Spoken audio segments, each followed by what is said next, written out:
This long-standing tradition is one of our favorite things each year, and I'm so pleased that we're back here in our building and that you can have the opportunities to see our newly renovated and expanded space. I hope you'll look for our Chanticleer collection upstairs. So without further ado, I'd like to introduce Bill Thomas, Executive Director of Chanticleer, and he will be doing our introduction. Thank you. Thank you, Annie. Nice to see you all.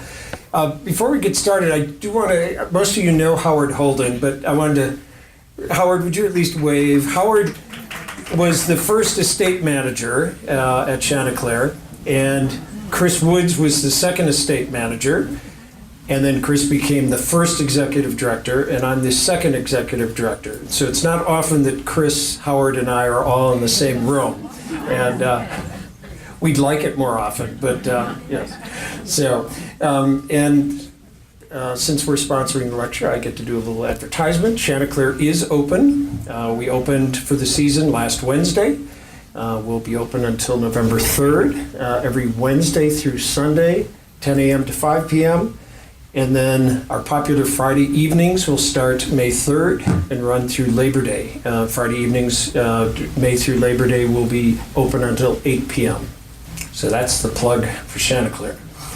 The annual lecture features noted authors from near and far, and Christopher Woods started the series while he was the executive director of Chanticleer and gave the first talk, and 20 years later he's giving the second talk that he's given. So maybe every 20 years we'll have Chris back. Chris served as Chanticleer's first executive director and chief designer for 13 years, starting in 1990. He led the change from a pretty but quiet landscape park garden to an internationally known contemporary garden within a historic setting. His latest book, Garden Lust, is a culmination of 3 years of travel and focuses on 21st century gardens. The Washington Post noted, to be passionate about gardens but have wanderlust seems like a curse of mythological proportions. It might turn you into a plant explorer, a landscape photographer, or, if you are Christopher Woods, into a horticultural sojourner and writer. And the London Financial Times noted, everybody can learn from his fascinating book. Woods is a garden picker worth taking seriously. As we welcome Christopher Woods back, he would like you to stand and dance with him. Chris Woods.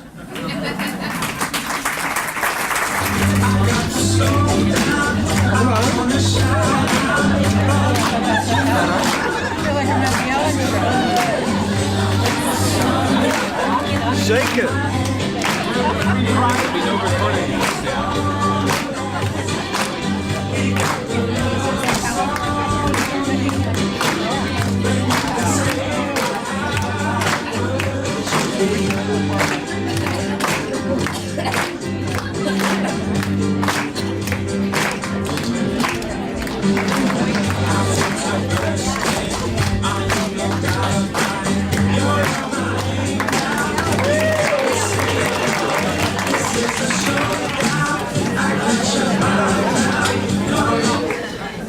Thank you. Nice to say goodbye. Thank you. It is a delight to be back here. I spoke here 20 years ago. I've been speaking ever since, except some of you weren't listening. It is a lovely circular aspect of my life to have started this, not ended it, I hope, but at least to be here. It's not 20 years, it must be 3 or 4. Where did time go? I would want to, I'd like to thank Annie and Bill for inviting me. You don't want to see me, you want to see the pictures, so that's good. Annie and Bill for inviting me to give this talk. It's an honor, it really is an honor, and I see familiar faces, at least I think some of you are familiar. It's been 20 years, how can I remember? So let me see whether this works. The Love's Labour's Lust tour, that amused me, for those of you with a literary ness. Lots of things amused me, that absolute silence. Let me tell you a little bit about myself. I was born in England, which is probably not a surprise to some of you, but not here. I was born in Islington, and it was a working class place. I was born in 1953, I know, which is astonishing to you and me, but post-war London, and it was a working class neighborhood. Now it is Lululemon pants and yoga and lattes and places you can't afford. But I grew up, my first involvement with horticulture was as a child playing in the rubble of post-war London in the Blitz, and the rubble was covered in buddleia. Buddleia, invasive shrub that loves disturbed soil. And I used to play under tunnels of buddleia that smelled so wonderful in the summer. And then up on the walls, there were figs growing on the blasted walls because of the limestone. It was like the Mediterranean, only England. It was because being British is full of history. And this is working class history, and that around the corner from where I lived was Chapel Street Market. And I used to stand in front of this man who, his family went back to the Middle Ages in terms of what they did. They fished eels from the River Thames, and Dickens wrote about this in a much later period. And I would stand in front of him. I was 6 years old. I would stand in front of him and watch him take live eels and chop them up as they were squirming, and then put them in boiling water, and then put them in aspic, in green snot aspic. So I've been a vegetarian ever since. It was hard growing up in England. It was very difficult growing up in England. We were very poor, and so we're speaking at a library, so there are a number of literary puns here. But then along came the 60s. Which changed everything. They changed everything around the world. And we thought, these were all mostly working class artists. They changed everything. Mick was a bit posh because he went to a grammar school. David Bailey, the world's best fashion photographer, was so cockney that I couldn't understand what he said, but he took great photographs, including one on either side of him. And who recognizes her? Everybody seems to know Twiggy. Of course, everybody knows Mick, not knows, but recognizes Mick Jagger. But Twiggy was basically a 16-year-old clothes horse. I mean, she was all angle and no anything much, but wore the most amazing angular clothes designed by Mary Quant and various others. And it was a revolution. A revolution was taking place in aesthetics. This does get to gardening, I swear. And then there were these people. And if they didn't change the world, who did? And they were all working class kids from Liverpool. Awful little city, bombed out city. Then there was literature. And for me, as an English teenager, it was American literature that really changed it. On the Road, the Dharma Bums, William Burroughs, couldn't understand a word. Electric Kool-Aid Acid Test. Sometimes a Great Notion, Ken Kesey, and of course Gary Snyder, these beat poets who then turned into kind of hippie poets, and I was a hippie, there's no question, and I'm proud. I'm a hippie and I'm proud. And then there was music, lots of music, American music, and the Grateful Dead and the Jefferson Airplane and the whole West Coast music influenced me greatly. So all of my compatriots of my age, we were all America-oriented. That's where we were looking to. I wanted to be a pop star, and this is a photograph of me. I'm here on the left. And I played in a band. The problem was I couldn't play. Now that has not prevented others from making millions, but I tried. I played this band. We played soul music, and so we had these really terrible black American accents. And then we played reggae, so we had Jamaican accents, and it just wasn't working somehow. So I became a gardener.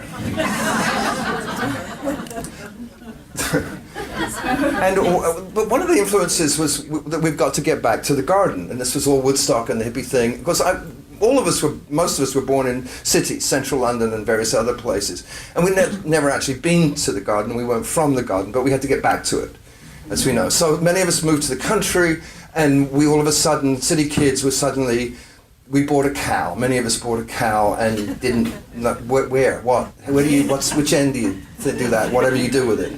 But I decided that gardening, I was just going to do it for a few months.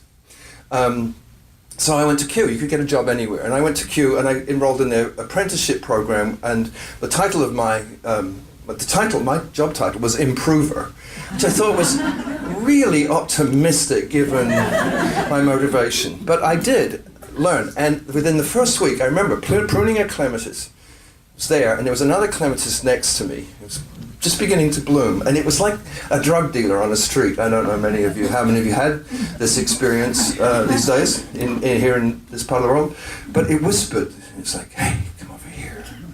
You want to score?" And I turned to it, and I was hooked, and I had been hooked on plants and gardening and nature ever since. It's a terrible addiction. It leads to harder stuff. It leads to mountains and forests. So this is what I did. Now we talk about English gardens. We always talk about Sissinghurst and other places and Great Dixter and how flowery and artistic they are. But fundamentally English gardening is this, which is not bad given my motivation and my youth and some of the things that I'd been ingesting when I was a pop star. So I learned to work. And as we all know, work is fundamentally monotonous repetition, isn't it? Yes. Yeah. But I got really good at it. I did this for 6 months. And so none of this design stuff and fancy stuff, I just edged. And I can still, I look along the edge of this thing here, this podium, and I want to clip it a little bit. It's just...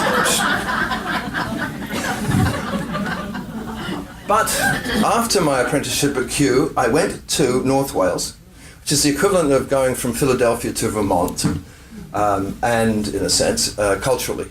Except in North Wales, strangely enough, they spoke a foreign language, which was Welsh. But I worked for a man called Sir Clough Williams-Ellis, and this is his house. This is the first job outside of Kew that I got. And he was an architect and landscape architect, and he taught me a great deal about formal landscape architecture and the use of plants as structure. And it's very Italianate, and this was Welsh Italianate. This is Italy in the rain all the time. But, vistas and how to create views and how to elongate views and et cetera, and perspective, and how you always have to put a bare-breasted statue at the end, which worked for me quite nicely.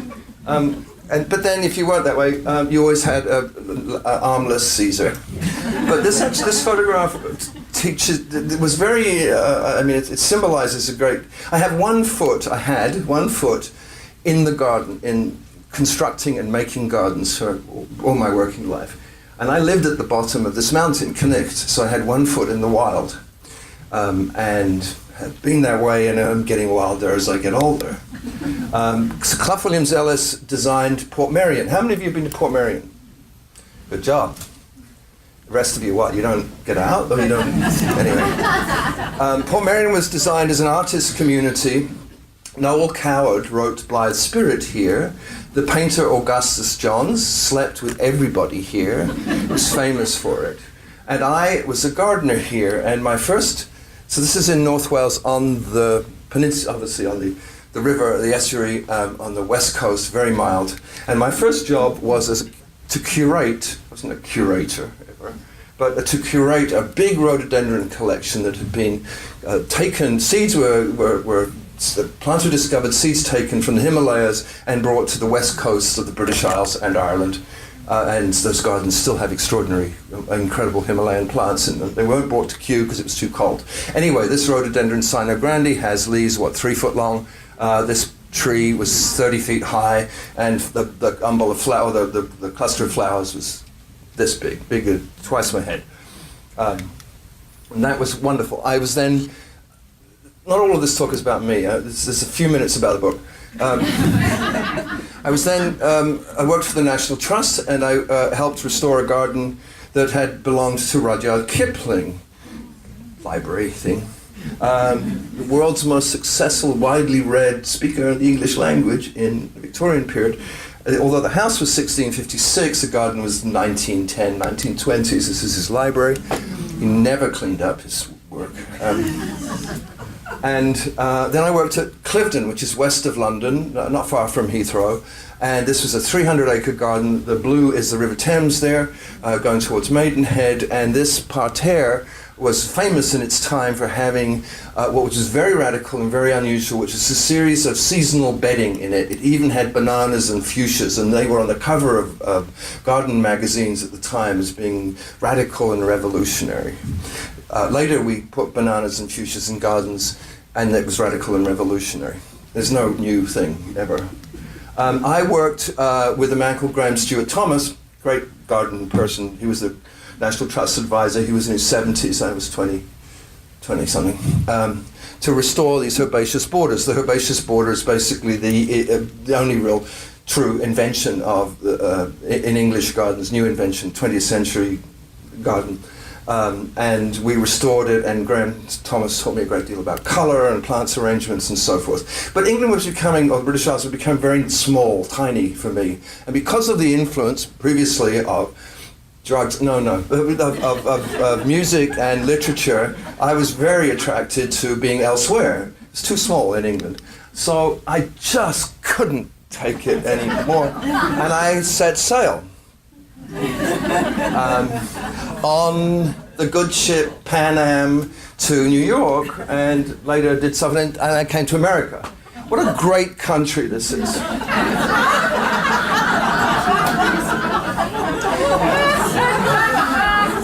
And culturally rich and interesting. And I became an American citizen, and every day I look at the news and I think, why? Right. But I do love America. I truly love America. I love this about America. And I lived on the West Coast now for a long time. And I live near Monterey. And the plants and the natural history and the geology and the world of the United States, this continent that we live in, is extraordinary to me. And almost every day I marvel at it. And I've lived at all kinds of places and will continue to live all kinds of places in the United States. Chanticleer. I wrote the book on Chanticleer, so to speak. Bill made an executive decision this morning. He said that the next generations of directors should have a stone book. This is my book. There's a book with his name on it, and I just think it's a great idea to have your successor and their successors unto the 7th generation to have stone books. I think that would be a lovely idea. Bill wanted a big portrait, so when I first started, we planted a few daffodils because we were open in April and in spring. I planted a few cherries. Just came back from Japan, had a gardener rake the gravel every day. That's still, if not every day, it still continues. And these cherries will be out. I hired Marcia Donoghue, a sculptor from Berkeley, to do these wonderful sculptures that are around, and this is a dreamscape. The point was that Chanticleer was never going to be, in my mind, a botanical garden, because there are many of them, but we weren't talking about beauty in the early period of the 80s, and I wanted to make a beautiful garden. I wanted to make a pleasure garden. It's quite simple. And to help me do that were a number of people. Howard Holden hired me. Biggest mistake he ever made, to be honest. And next to him, stand up please, is a friend and colleague, Mara Baird, landscape architect, who helped design, who helped do the master plan, and the paths that you walk on were ours. And you don't get enough credit, but you were wonderful to work with, and you know your step to tread ratio too, so you know. Which is really important. But then I wanted to ruin the place, and some of you know that we pulled the owner's house down. He was dead, so it was okay. And we designed, and I designed the ruin. But Doug Randolph and I designed the chairs out here, because it's a little stuffy. It was, though, those years ago, a little stuffy around here in the main line. People would say to me, they were outraged about the ruin. And people would say, well, how are you going to make it look old? And I just said, wait. So I wanted to, I'm attempting to have a sense of humor in life and a lightness in life. So Doug Randolph and I built this stone sofa and chairs because you want to sit in a comfy chair. But what I wanted was a remote control because I thought it was funny and a visual pun. And it was amazing when we put it in and I would stand there, the number of people, strangely men, who would press it. I said, what? What was going to happen exactly? But in some ways they were existentially right, because if they waited long enough it would change. Spring would go into summer and so forth. But they were looking for the sports channel, so who knows. But I find visual humor in horticulture fascinating. I really do. And this is a reminder to make things light and to keep things trimmed. I was headhunted. I decided to leave. You can only take this so much. 20 years I was at Chanticleer. It was wonderful. I was headhunted to Southern California. I moved from living in a mansion to a two-room shack with rattlesnakes. It was really cool, as we say. And I became the vice president of horticulture for Santa Barbara Botanic Garden and learned a great deal about the other side and plants of California and native plants of California. And I had a whale of a time. I was my head was hunted. They didn't want my body, but my head was hunted, and I became the director of Van Dusen Botanical Garden up in British Columbia. Wonderful garden. And that when I came, they said, "We're so glad to have an Englishman here," as if. And I'd been an American citizen for, 20 years before that. And it bothered me a lot. And I felt very American patriotic. And I went looking for a gun and a flag, but I couldn't find one. So then my last piece in terms of public career, well, there was a slight moment here, but anyway, I was then headhunted down. I was really homesick for America. I really was. I'd never been homesick for England, but homesick for here. And I became the executive director of the Mendocino Coast Botanical Garden. And it was a lovely, wild place and incredible native plants, but I was responsible for this as a director. And it really bothered me to have a dahlia garden in the middle of this garden, and it got to me in the end. And so it was dahlias that done me in, as we say. And I've been doing this for 45 years. That's enough to be doing anything. And so after my 19th nervous breakdown, I let go. Fortunately, with a camera behind me. But I was in the Andes here, and I just let go of it. Either that or the water was really cold. And it was both. But so what do you do when you're still, what was I in my late 50s, still being able to kind of be vaguely articulate and intelligent, stand up and walk and so forth? What do you do when you want to put an end to your career but it's not over? You become a writer.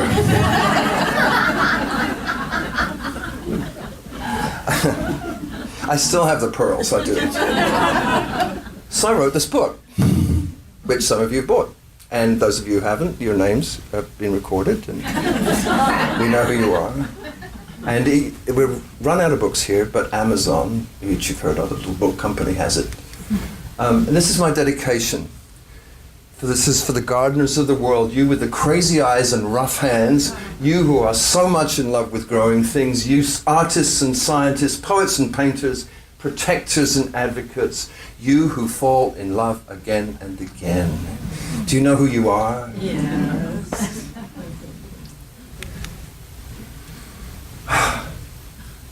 This is a picture of a naked woman. I never know what I did with this. Anyway, this whole idea of separation between our bodies and nature, that it's something that we do something to, and this is to remind us that in fact we're not separate from it, and our first landscape that we ever experience is our mother's body. Second landscape is our father's body, and then we grow up and we branch out and we have friends and lovers and so forth. But there's no separation between me and it, you and it. Now, it can be, gardening, an extraordinarily soft and erotic experience. I'm just going to leave it there for a minute. It's a really hard thing, photographs. or it can be, and it requires both this tenderness, this tender lovemaking, and this strength of dirt and smell and soil and earth and sweat. And I like those two together. And it's wonderful when plants caress us.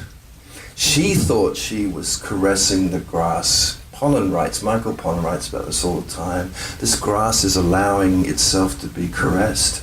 And this is the relationship that I feel I've had with the garden world, the plant world, most of my life. Sullivan wrote, "Form ever follows function." It's interesting that a woman, of course, would say form follows feeling, and the way I've approached gardens and my life in many ways, and certainly this book, is about the feeling. What were these gardens? Why did I write about these particular gardens? Because they elicited a feeling in me. I came up with a list of 150 gardens in this book. I told my editor I have 150. She said, that's way too many. I said we could do 2 volumes. Silence on them. Eventually 55 pieces were written, 50 are in the book. Where should we go? That's a question. Nobody answers that. I've done this 3 times with this slide. Let's go to Australia. You can read about all this, actually, if you buy my book. So I won't, I'll only spend another 2 hours on this subject. It's a garden in Sydney, and it is designed so that plants don't get in the way. So it's designed by a landscape architect. And the view is, of course, it's not a borrowed view, it's an extremely expensive view to have. It's a very wealthy couple with their young children. And what you want to see is the Sydney Harbour Bridge and the Opera House. And you want a few decorative things. It's not minimalist, it's simple. Minimalist is about sculpture and art, not about gardens. But this is what you want to see, and you want to do it in the sunny blue, the hard blue sky, like California in a way. And so, something you can relax in that you don't have to work on. But behind it, there's a backdrop, as wallpaper. It's this actually quite clever green wall. And I've seen a lot of green walls in my travels over the last 3 years. And green walls do they're very symbolic of what happens to us. They get dry at the top and wet at the bottom. And they sag as they age. This is quite elegant. Now, the biggest, tallest green vertical garden in the world, at least when I was writing this book, there may be something else going up, of course, in Hong Kong or Shanghai, is this one. It's designed by Patrick Blanc, a French botanist who made a fortune doing this stuff. And this is 24 stories. There are 2 apartment buildings. These are $5 million each condos. I know that's not a lot for you here in Wayne, but it's very interesting to garden these. It's hard to get out, go weeding. You can tell you're, somebody. I met with a PR person. Is anybody here in PR? Because I'm going to be rude a bit. Very perky woman who gave me the blurb, and she said, it's called A Place for Living in Harmony with the Natural World. And I said, well, why is the grass down at the bottom plastic? And I got a bit of an attitude towards her, but I had to be nice, because I'm kind of almost nice. But if this is a problem, if we're beginning to call this kind of thing a place for living in harmony with the natural world, which means that marketing is taking over from naturalists, we have a problem. To go to Australia and imagine that you created a botanic garden and you wanted to incorporate an entire country. Imagine Chanticleer, with such hubris, would want to be all of North America, all of the United States. Well, this is what the Australian Botanic Garden is in south of Melbourne. It's extraordinary, most amazing botanic garden, aside from the other amazing botanic gardens. And the architecture and the landscape architecture is integrated with the plant collection. So this is actually a collection of eucalyptus called scribbly gums. And they're scribbly because an insect burrows under the paper bark and creates kind of scribbles. Stretch it out. And they have emphasized this collection with a scribbly path. It's brilliant. Australian flora, which was not recognized up until basically the 1960s as being anything that ornamental, in the same way that we did not recognize American native plants or South African or the world's native plants, even though we gardened with a mixture of them, as being significant in any way, until pretty much the 60s or 70s. And even later into the 80s, when these plant conferences, especially around here, happened and so forth. So this is still, actually native plants are still new, which is ridiculous. This is Geelong Botanic Garden. I love the kind of enclosure of pregnant trees that in this brachychiton bottle tree, amazing tree. This is Geelong. This is the bondage garden, which I think somebody should do. Chanticleer, well, I'd make a fortune in San Francisco doing this. To New Zealand, and Richard Gibbs is an extremely wealthy man, and I wanted to include a sculpture garden, but not a tiny little one, because this is huge, on the northwest of, from Auckland, on the North Island of New Zealand. And Richard was a piece of work, and he said, I'm just inviting them over, and I'd invite them over for a few weeks. And so he invited Richard, Sarah, over and got Richard drunk, and then Richard stayed 8 weeks, and Richard scribbled out some lines and things, and it's turned into an $8 million Richard Serra sculpture that was then manufactured in Germany and shipped over to New Zealand. And Richard Gibbs said, how much do you think it's worth? I said, well, you just told me $8 million. It's not worth anything. It weighs 80 tons. Who's going to... This is Anish Kapoor. All these are Maya Angelou,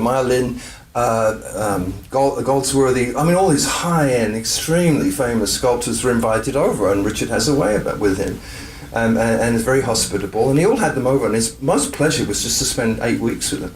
But this is Anish Kapoor, and Richard Gibbs wanted. This is Waikure Bay, and it's the largest bay in the southern hemisphere. And the wind blows, and Richard wanted this giant trumpet, which. Who doesn't want a giant trumpet in your garden? Chanticleer sadly lacking in trumpetness.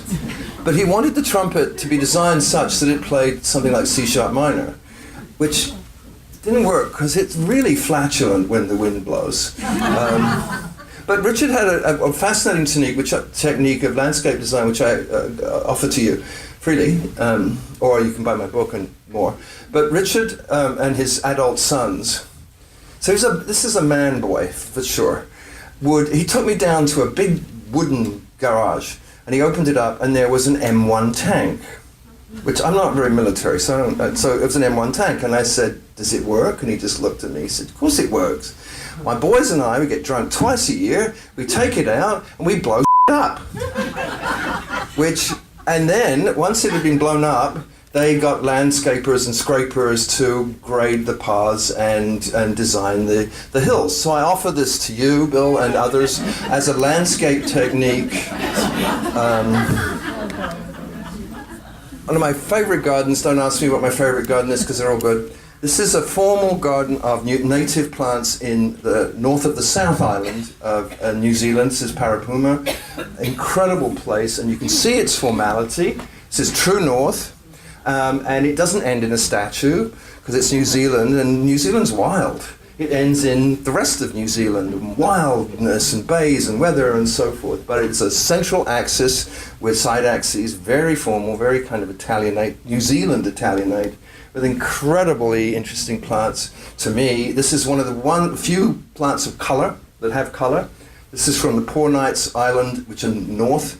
And once a year, Rosa, the owner, gets a bucket, goes out to the sea, and pours a bucket of seawater over this plant.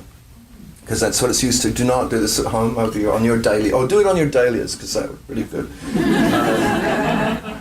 And one of the things about being a plants person is there's a certain aspect of know-it-all, which is because you don't know anything, to be honest. And I photographed this beautiful arthropodium, which grows in the Bay Area.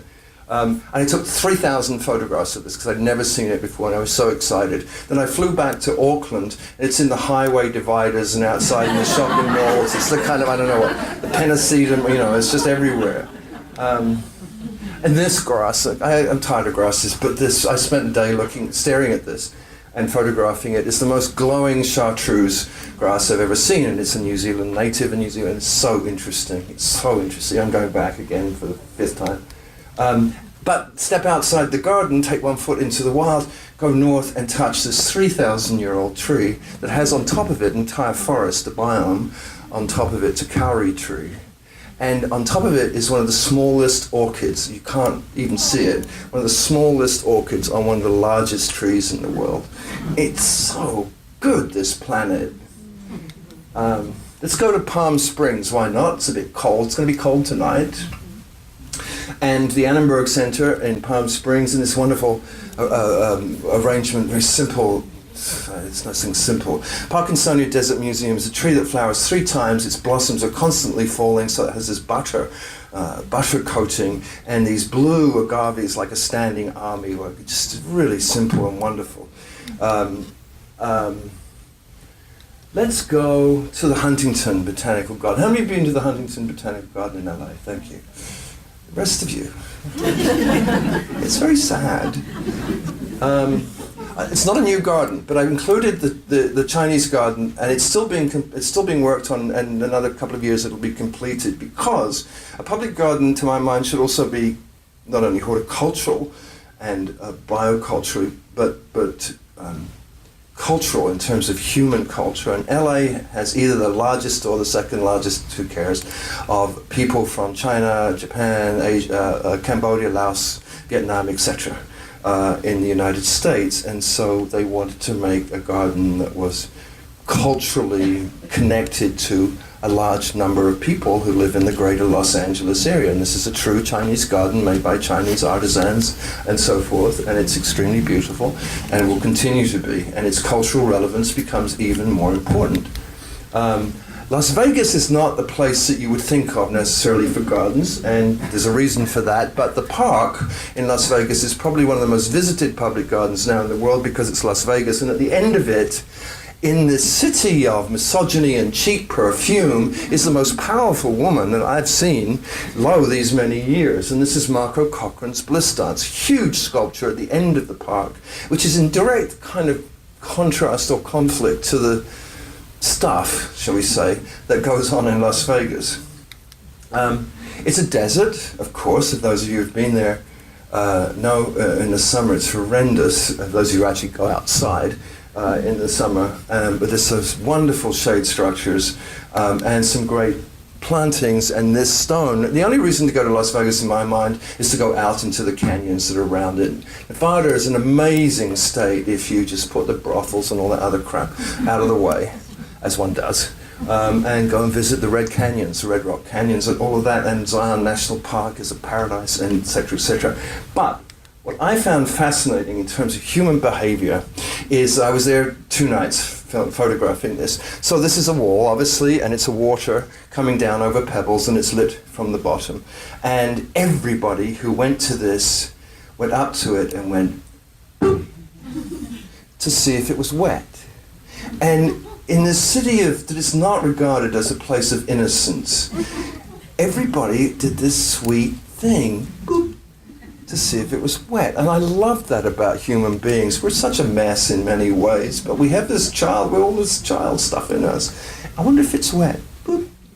It's, when the waiter gives you your plate and says it's hot, we touch it. And this is the same lovely, sweet thing. Was it? Seattle, the Chihuly Garden of Glass. Chihuly's works have been scattered, traveled around the world. But this is a garden next to the Space Needle in Seattle. And this is a garden designed by a man known for a long, long time, Richard Hartledge, who I think is brilliant and is growing and growing and growing in terms of his skill. And how clever to put, of course, Chihuly's blue reeds and Camassia, an American bulb, and there's some Camassia, several hundred, Camassia growing at Chanticleer in, May. But what a great association, what a dance this is. And this is a small garden, and Harnage has done a really brilliant job working with these extremely strong colours from Chihuly's glass. And it will be interesting to see this photograph's 3 years ago. There are trees, there are stewartias and magnolias and dogwoods, and what will happen when this all grows up. But it's just very, very subtle arrangement in this bright razzmatazz of garden. All right, 2 more hours to go. How are we doing? It's Sunday, isn't it? Sunday? Where are you going? That's more important. I don't have any children. Oh, thank God. But I don't know, some of you do, because apparently others do too, because that's why we're here. But the children's garden at Denver Botanic Garden, the Mordecai Children's Garden, fascinates me, and I wrote about it. And it's an extremely sophisticated rock garden, essentially, of Colorado, largely Colorado native plants. And I spent some time here interviewing people. This woman, this mother, she's not telling her children about phlox hybrids in the native, She's telling her children what a pretty blue color this is, or what this butterfly is. And Denver's done an interesting thing, is instead of the staff training teachers to train children, the staff train mothers and fathers and grandparents and aunts and uncles, the direct caregivers, so that they're not teaching them deep botany or deep horticulture. Because 50 miles from here are the Rocky Mountains. So what do you do with young children who live in Denver? You want to take them to the Rocky Mountains, but you want to introduce them to nature in a safe place. This is walled, fenced, and so forth. It's controlled, etc., etc. So you introduce your children to a small level to how beautiful this is, da-da-da-da. I interviewed a woman, she had 3 children, a 2-year-old, a 5-year-old, and an 8-year-old. The 8-year-old immediately disappeared. It's fine, because they're not going anywhere. I mean, they're not in sight, they're still controlled. The 5-year-old started trying to kill insects, and the 2-year-old chewed on the side of the table, which I thought was fascinating. But she was telling me she'd just arrived in Denver, her and her partner and her children. How do I introduce children to the wilds of the Rocky Mountains? What's really good about Colorado? So I found it fascinating. And it's a very, very sophisticated garden for everybody. That awful phrase, children of all ages, but for adults too. Because this is a problem. There have been a number of declarations of emergency recently. This is one of them that we should be paying attention to, because 5-year-olds are being given iPads and phones. And we're going insane. I have a phone. We all have phones. Most of us have phones. If you don't have a phone, you're weird. But sane. What are we going to do when a 5-year-old does this, wants to text friends or write and so forth? And I've seen so much of this. We have to get our children back to the garden. Naples, Florida, one of the great botanical gardens in the world. In America and the world, 5 landscape architects were hired, and they were put in a room together, and they didn't stab each other, which is remarkable. Raymond Jungles created the Brazilian garden. This is a mural by Roberto Bully Marx that he covered, and it's just so nice to have Victoria Amazonica in the garden. I'm not sure why Chanticleer isn't doing this, aside from it being 29 degrees tonight. Australian from Bali, Mare Wijaya, designed this garden. I mean, there are lots of gardens. There are 5 people working on this. But what is great about it is it also has a 60-acre preserve to protect a little piece of one of the most endangered landscapes in America, which is the Everglades. And so they keep this, and the birds are incredible, and life is coming back. And the Melaleuca, the Australian tree that was planted to drain the Everglades, has been weeded out of there, and it's a very vibrant place. And they've just signed an agreement with Cuba to do work with Cuba, and I'm going as soon as I can with them. I don't really like them, but I really want to go to Cuba with them, so I'm just pretending that... let's go to Puerto Vallarta. How many of you have been to Puerto Vallarta? Really? Come on. Puerto Vallarta Botanic Garden, 14 kilometers south of the city of Puerto Vallarta, designed, created by a man called Bob Price, who didn't know anything about gardens, but just asked the question, why isn't there a botanic garden here? And so he made one. And it's an extraordinary place. has a great restaurant, the best guacamole on the planet, and one can, if one is not inclined necessarily to botanize, one can get really, really loaded on incredible tequila and eat guacamole. One can get loaded on tequila and eat guacamole and be interested in plants too. But the botany gets loose, that's for sure. But it's a really, really beautiful garden of tropical plants around the world, the wonderful water lilies, and this incredible thing, which is actually 3 feet long, and it's am I in your way? Sorry. I mean, I can just stand in the corner or something. This is 3 feet long from the Philippines, Strongylodon. This is its true color. Bob Price tells me this doesn't flower very frequently. Every time I go, which is twice a year, it's in flower. He lies. Great flora from Mexico, Anthurium oaxaca, incredible. And then on top of it all, this is where I want to live. I want to live in a little shack that is covered in this vine, which flowers 366 days of the year and grows 60 feet every week, apparently. And this is from India. And wouldn't it be nice to live in a house that you can't see that was just covered in this? No? Anybody want to come with me? Anybody female and rich want to come with me? All right, male and rich, you know. Let's go to Costa Rica. A friend designed a wonderful garden, and he incorporated, so it's such an ecstatic life at times, this wonderful heliconia, this hairy heliconia. You can rub your hands down your back, and heliconias are so gorgeous.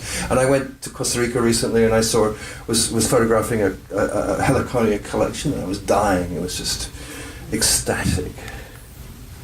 To the island of Nevis, and actually this garden is on the cover, and I always do research about where I'm going and who owns the place, and this is actually a hotel, boutique hotel, and I met the owners who are from New York, and I had dinner with them, and I said, well, how did you get to buy this place? And she said, I sold a painting. And I realized I was way out of my depth here. I had no idea who they were or anything. So I did what plant people do. I started speaking Latin to make myself look bright. Then I dashed back to my cottage and I Googled them, and their names are Helen and Bryce Marden. And Bryce particularly is one of the primary 20th century abstract painters in the world. So I went back and we had dinner 3 times, and they're talking about, you remember when Jackson did this? And it's like, Jackson Pollock. They're talking about Jackson Pollock. So they were very sweet to me. It's like they patted me on the head. It's a nice little garden person who doesn't know anything. And I went back to San Francisco, and the Museum of Modern Art reopened after its refurbishment, and there were 4 Bryce Martins there. So. But they're on the cover of the book, and they're thrilled. So, redemption. Raymond Jungles, who designed this thing in at Naples, Florida. 10,000 of these coming down a volcano. If you have a volcano in your garden, here in the mainland, do this. So I want to write. Raymond, I've never met Raymond. I really want to meet him because his name is Jungles. And there's a high-end gardener in New York, Botanic Garden, called Forest. And I want to do a book with them, which will be Jungles, Forests, and Woods. I really do. We can't figure out what it's about, and who cares what it's about? I fell in love with Rolando Uria in Mar del Plata, Argentina, and his partner Javier, because first of all he started off being an ornithologist, but he was very curious about the things that hummingbirds ate, or where they got their juices from, and salvias primarily, and he became an expert in salvias, and he now has a salvia nursery, and he rescues endangered salvias, which is basically all of them from South America, because they're all disappearing, as everything is. And he found this one in a garden club chapel, and it's a cross between all kinds of things. And he named it Friendship, and he propagated it, and he sent it around the world to nurseries for free. And you grow this, and you can grow it here as a summer plant. It grows in California easily. I've seen it everywhere around the world. Salvia amistad. It's so joyful that his name, or his thought rather, carries around the world. He's such a sweet man. Juan Grimm is the most prolific landscape architect, landscape designer that nobody's ever heard of. He's done 800 projects worldwide, and this is one of his in Montevideo, Uruguay. It's phenomenal. This is his house and pool in Chile and west of Santiago. I suppose the ocean would be west, wouldn't it? He's an extraordinary man. I met him, I interviewed him for 3 hours, and when I came out of his office and I went downstairs to the street, and I was shaking, just because he was so strong, so powerful, so fascinating to me. He didn't do this. This is a garden north of Santiago. This is a mining area that is undergoing a reparation and restoration. It's the spikiest, hardest garden that I've ever seen. Everything is itchy. I really like it. And I love that mulch of giant rocks. But if you're in Chile, how many of you have been to Chile? All right. The crown of creation is Puya chilensis, this bromeliad that grows, 12 feet tall. And you just look at these and you see a mountainside of these and you go, this is the best thing I've ever seen, until you see this, and this is the bestest thing I've ever seen. And it just keeps going on, and then you die. And I'm going back to look at more of this stuff because it's an addiction after all. My friends in Portugal, it's really nice to have a 17th century dovecot and watermill. Who doesn't have a 17th century? And what do you do when you have an olive in a pot and you put it on your terrace, but you can't stick it in the concrete of the terrace? You build around it with this calçada portuguesa. And this is Kevin Scales, this really nice little touch. And it doesn't have to be an olive and it doesn't have to be Portugal, but I think this is a really wonderful thing to do. The High Line in New York is well documented, there's like 12 volumes on the damn thing now. But this is a High Line in Barcelona, and how do you connect two working class areas that are separated by an active railroad line, a very busy railroad line? So you build a box over it. And by now, this box is covered in vines. This is 3 years ago. And it's a park. And this is where you gather, and this is where you cross to go to meet your neighbors on the other side, but this is where you hang out, and this is what do you do with the children? This is where you can play with other people and redheads. Those of you who have traveled, go to the Mediterranean particularly, and go to a place that has an old stone wall, and lay your cheek upon, put your cheek upon a 1,000-year-old stone wall and listen to the world that has been going on in that wall, with the people being born, and washing being done, and the olive oil being made, and the people arguing and fighting and making love and getting older and dying, and the circular motion of humanity. And you can hear it. This is north of Barcelona, and it's actually a 10th century cathedral church that is being made into an art museum and actually a little kind of Airbnb-ish thing, and a lovely pool, and it's a very simple garden, just simple being a 1,000-year-old olive, and then some ribinias and a few other things, and it's gorgeous and feels good. In Paris, it's very hard to make new gardens in Paris because so many of those former famous gardens are already done. But here in Clichy-Batignolles area, which is being redone, is a whole railroad area. What do you do when you're living vertically, which is, since the 60s we've been living in high-rises? Where do you meet? And you meet in the park, of course. And on a Saturday morning in this Clichy, while the woman is out jogging in her ergonomically designed everythings, you take your son out and you talk about mayflies or frog spawn or whatever it is. And in the other corner, there are a group of Muslim women and grandmothers with their children talking and playing. And on the hillside, there are lovers lying to each other. And it's just, this is where the village is. Who here is from Ireland? Where is he? Did he go? He went away. There he is. He's right in the back. Hello there. This is Mary Reynolds. Do you know Mary Reynolds? Do you know of Mary Reynolds? You at the back? Good response. Thank you. Mary Reynolds is a fascinating woman in that she was the youngest woman to win the gold medal at Chelsea Flower Show. Huge. It was a revolution. The old men were clutching their chests with angina. And Mary, I was looking for a garden in Ireland, but it couldn't work out. This is a garden in North Cornwall, and Mary is full of Irish mysticism and ecofeminism and wonder, and one of the most delightful people I've ever met. This is one of her gardens. This is the only one I could really sample, and this is part of, you know, mythic, kind of almost stereotypical Irish curls and whirls and Celtic imagery and so forth. But it reflects essentially the meander of the river, and she's very attached to. Very concentrated on the garden. Then she was concentrated on the garden being a reflection of its surrounding environment. What's fascinating about Mary is that she's stopped gardening because she thinks that gardening now is too heavy a foot upon the land, and she's deeply involved in this. Be a guardian, not a gardener.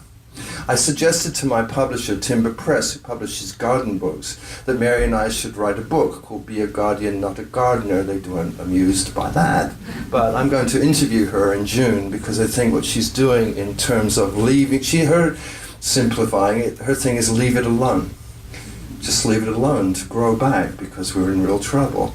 And I think that's I'm a gardener, and I'm not saying don't garden, but she is. And I think that's a fascinating point of view. So I'm going to follow that up for something else I'm doing.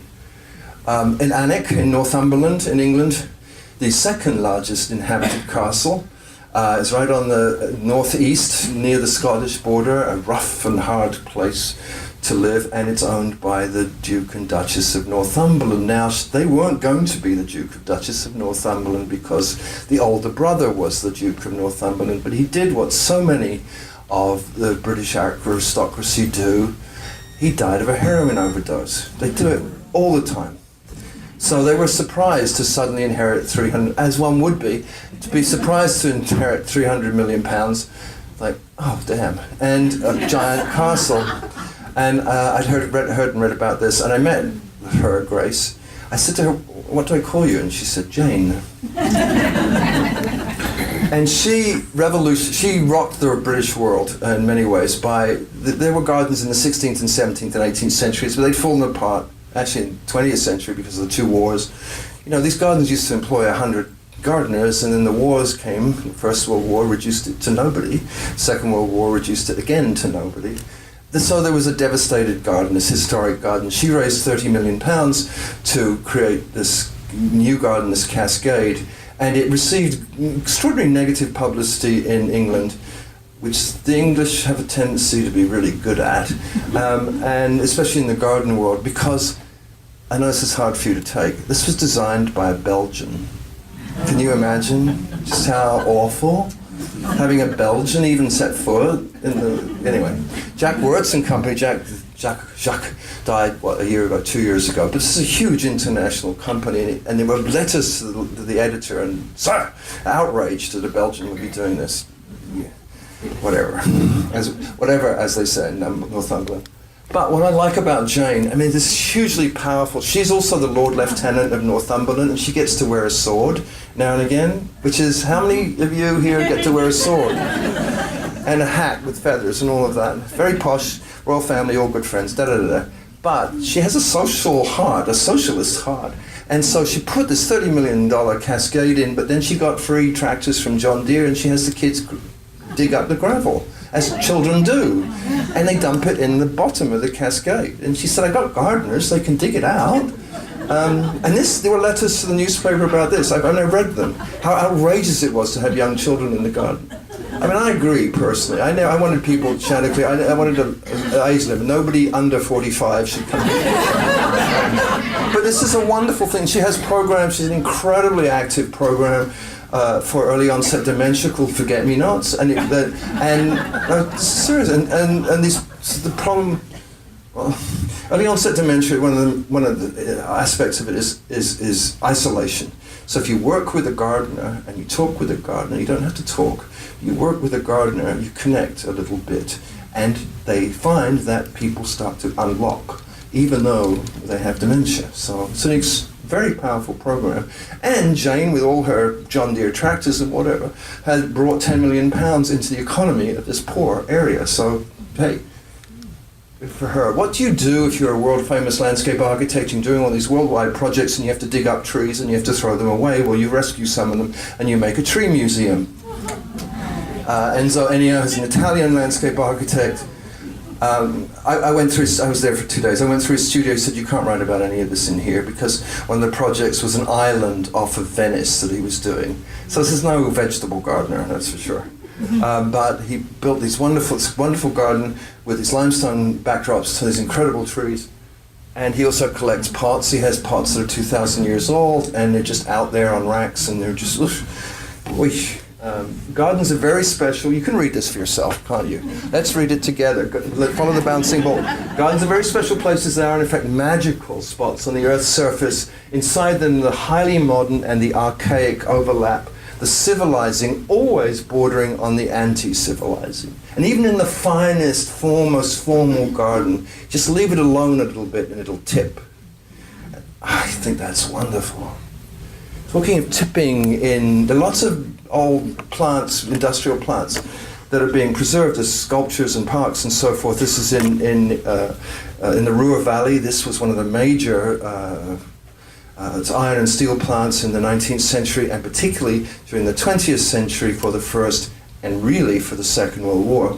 And instead of, once it had all collapsed, instead of closing it down, pulling it down and building houses or whatever, they decided to keep it up. And it's a park and some of it's constructed. There's a concert hall for 60,000 people, but they left a lot of it up and fenced off. And the trees come in. Arcadia takes over Industria. And I just like this because it won't be that long before this oxidizes and turns crumbling red, and the fern and other things will come in and turn it into a little forest, and then a bigger forest. I was there on an extraordinary day of thunderstorms. I was the only person there, and I had to kind of shelter under these huge metal things, and it was fascinating to imagine. I wasn't hearing it, but imagine the slaves. The Second World War slaves and the concentration camp that was there and the people who died building this armament, and how now it is a place where you can walk once the clouds have gone and it turned out to be sunny and beautiful, and you can walk along what was a polluted death canal, and herons are nesting, and it's just beautiful and pretty. And a generation without history is a generation that not only loses a nation's memory, but loses a sense of what it's like to be inside a human skin. So wrote Simon Schama in Landscape and Memory, one of those profound books about landscape and our relationship with it. Rock gardeners are nuts, essentially. That's the end of that. Peter, it's amazing what we do when we have some upset in our lives. Peter Korn, who lives in southern Sweden, his relationship with his wife or girlfriend, what it was, wasn't going well. So he decided to dig out a mountain. And he did so it took him 10 years with a shovel and a pickaxe and a wheelbarrow. And he's a rock gardener. It's amazing what you can do with a shovel, he wrote. And he's created this wonderful rock garden, and he's famous all over the world, and he has this incredible symposium, and he's doing all kinds of weird things. And I said to him, what's your favorite plant? And he said, what? And I don't actually ask that question, but I was being a journalist. And he said, what do you mean when? And I said, now. And he said, that. But then that one, and then that one, and that one. And he said, I'm going to Kazakhstan in a month, and I'm going to bring back 10,000 seeds of 10,000 different plants, and those will be my favorite plants. An indication of madness, if ever there was one. This was one of his favorites then, when I was there. It's like, this is jazzy, this is something. He really likes brown flowers a lot. Rock garden people do. But also this from the Western North America, those incredible Lewisias. But he's a great quote, he's a great writer. In nature, it is mostly wild boars and other wild animals that churn up the soil, creating a perfect environment for weeds. In the garden, many gardens often act like a herd of wild boars. How often do you get to say that? Let's go to Morocco because it's warmer than Sweden, and Luciano Giubili, a heartthrob if ever there was one for some people, who was an Italian man working in London who designed a garden in Morocco for a family from New Zealand. That's the way the world is now. And a very simple, but it's not simple, garden of olives and this fountain grass. That's all it is. and it was a garden of light, and I got there early morning before sunrise, and I just sat there all day photographing. One of the reasons being that their family wasn't there, but the cook was, and she was cooking me lunch in a tagine, the wonderful clay pots, and it took 4 hours, and I was there for lunch, and I said, "Oh, this is so good. Is there dinner?" And so I was there until the sun went down. But this is simple, a garden about light. In South Africa, this is about brass. This is like the brass band of things, and these are aloes, and this nursery I wanted to include 2 nurseries, and sunbirds, aloes. I'm going to South Africa soon. I can't wait to go back and see these people because they're so good. And they're growing aloes as street plants now. This is aloe peri-peri. It flowers for 9 months with no water. And you can't grow this here, unfortunately, but... And then I saw this to California, so they go, "Oh, you know, agapanthus, we're so over that." I say, get over yourself, because this is a beautiful plant. And this nursery is doing all kinds of wonderful things in South Africa. This is an interesting garden. Let's talk about environmental sustainability. This is 45 million petunias and pelargoniums in Dubai. And have you been to Dubai? It's hot and dry, and this is nonsense. But it's one of the most popular gardens in the world. For the first year, it got 12 million visitors because of where it is. And who wouldn't really want...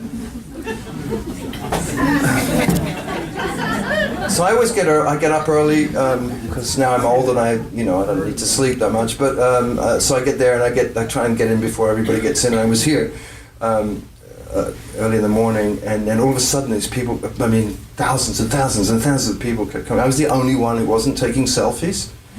I was taking pictures of this. It was stunning. And its opposite is in Oman, which is creating the Oman Botanic Garden. Oman is a fascinating geological wonder, but climate change, and I know there's a person in our country who doubts climate change, but they're an idiot. They're not. They know about it. It's just, anyway, that's another story. In the desert, climate change is affecting plants because it's getting hotter. And so these plants are adapted. They may be able to survive 130, 140 degrees Fahrenheit, but they can't do a sustained 145 or 150 degrees. And development and camels are also playing havoc with the natural biology. I met an ethnobotanist, a young man. He took me up to this village up in the mountains. You can't tell whether any villages until you see the date palms. And this is Wakan. And we met this man, and he's carrying under his arm a plastic bag, and it's got date pollen in it, male date pollen, and it's the oldest hand-pollinated plant in the world in terms of crop. And so this old man sent his grandson up ladders to pollinate the female dates and thus create dates. So we went, Abdullah and I went up the steps of the village and looked at plants and really weird orchids and kind of weird stuff that they have, and 1,000-year-old terraces full of buckwheat. And we came back. Oh, I want to go back. We came back, and there 3 old men were ready for us, because there's in Islam, hospitality is the point, and so if they didn't known we were coming, they would have killed a goat or something and had to be elaborate. But they didn't. So we were invited into the room, and to the men's room, the men's sitting place, and we sat down, and I don't speak Arabic, but there was a big conversation going on. It was very impassioned, and meanwhile one of the old men was peeling segments of tangerine, giving them to me one by one and smiling at me. It was just beautiful. But what was going on in this very intense conversation was a conversation about lentils. You know how that is, right? The ethnobotanist was looking for a particular lentil that hadn't been seen for 100 years, and one of the farmers knew a farmer who knew a farmer who was growing it, and there was all this stuff going on about what, and then one of the old farmers pulled out a Nokia phone that had duct tape around it that looked like it was made in the 7th century. And then there's this conversation to the farmer over 10 miles away, which took a day to get to, about lentils. It was so hot, it was just great. and then Abdul, next week he's planning to go and get the lentil, which I know he actually did to grow it, but also to save it. It was just the most wonderful day. And I write about it in the entrance, the foreword, the entrance. Go to India, it's hard to go to India, find modern gardens. Pradeep Sachdeva, who's now a friend of mine, and a friend, Marsha Donahue, went to India and had an incredible time. And this is the Garden of Five Senses, and Pradeep's kind of Paisley Park of a garden with all these torals, and it was just endlessly fascinating. And they don't have meditation gardens in India because people just sit down. And these women just sat down and chanted. We charge a lot of money for meditation here in America. They were not, and they were not wearing organic cotton, so I don't know how their meditation was going, frankly. Because we know enlightenment costs you money. You got to get one of those cushions and all the other crap that, you know. How many of you have been to Singapore? All right. So, you know, get a group together. Come on, let's go. This is a famous garden, the Gardens by the Bay, made famous by the fact there's a giant hotel above it and a restaurant, and everybody takes this photograph, which is very convenient. This is, you know, landfill. Singapore is fascinating in many, many ways. Fascinating Botanic Garden.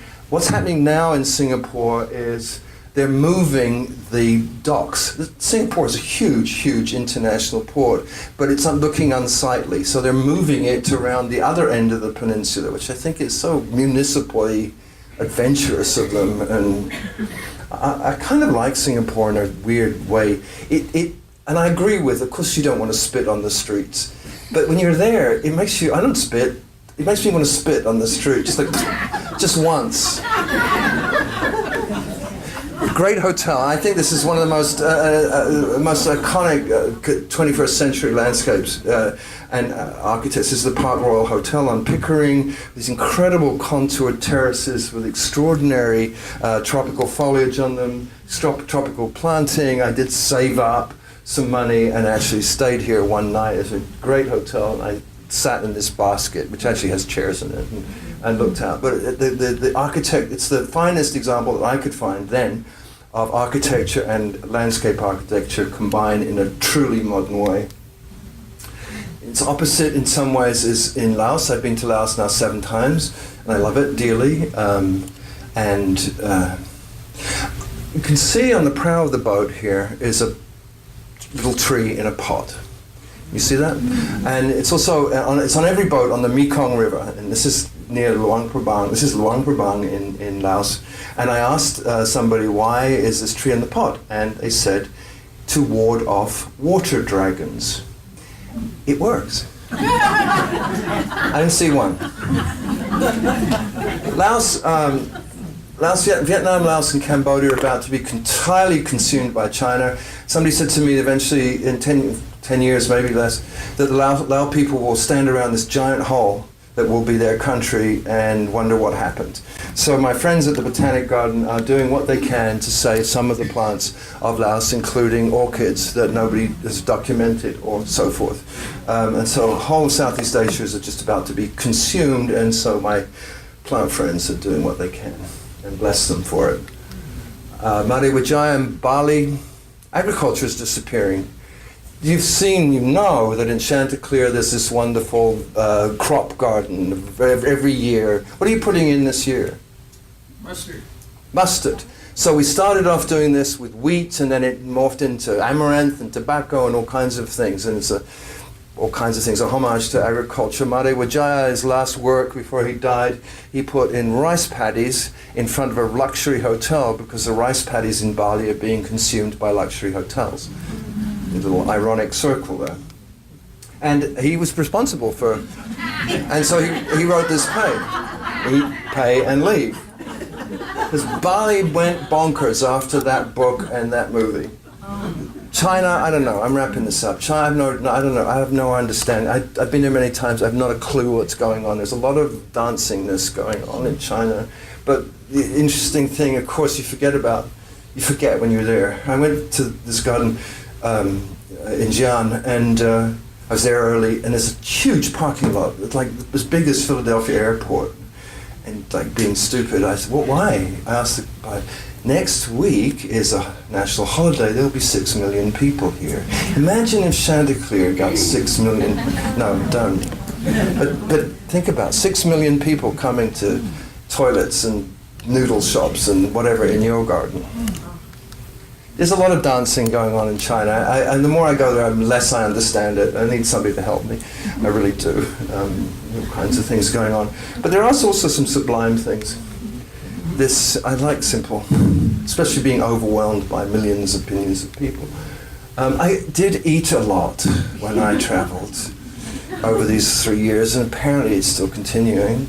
I ate things, testicles or oysters. I have no idea what this is, but it was delicious. I never got sick until I came back to California and went to a Thai restaurant in Davis, California. Because I ate peppers, hot peppers, all the time. Because if you get sick, your system is so screwed up by eating all these peppers that you have no idea what's going on. But I did eat a lot of peppers because it works digestively. I went to Peru and saw things. I saw squashes that you'd never see outside of Peru. And Peru, you remember I used to be English, you remember that beginning? So 160 different types of potatoes. It was an orgy. It's fantastic. I met the most beautiful people. I met the most quiet people.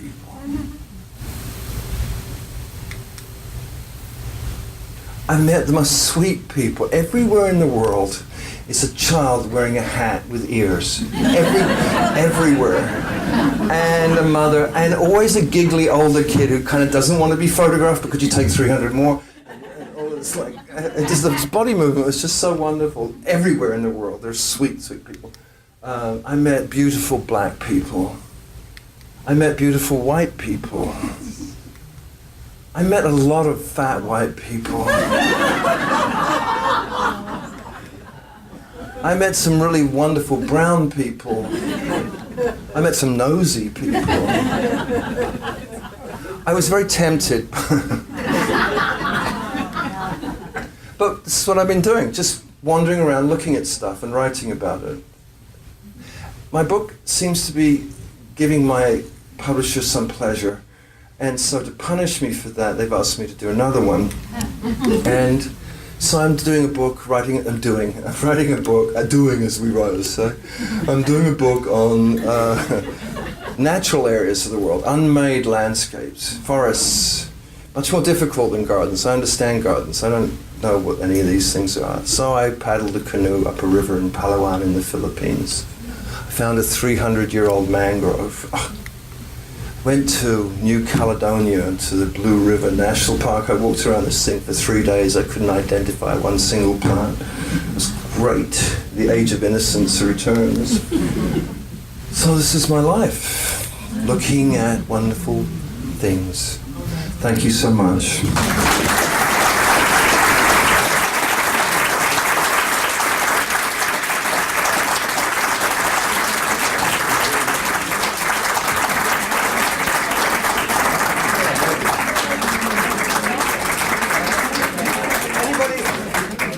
I don't really answer questions. Read the book, for God's sake. Does anybody have any questions? No, yes. Will you sign books? Yes, I will sign every book, and not even ones by me. I will sign them. I'm so excited. Thank you so much for coming.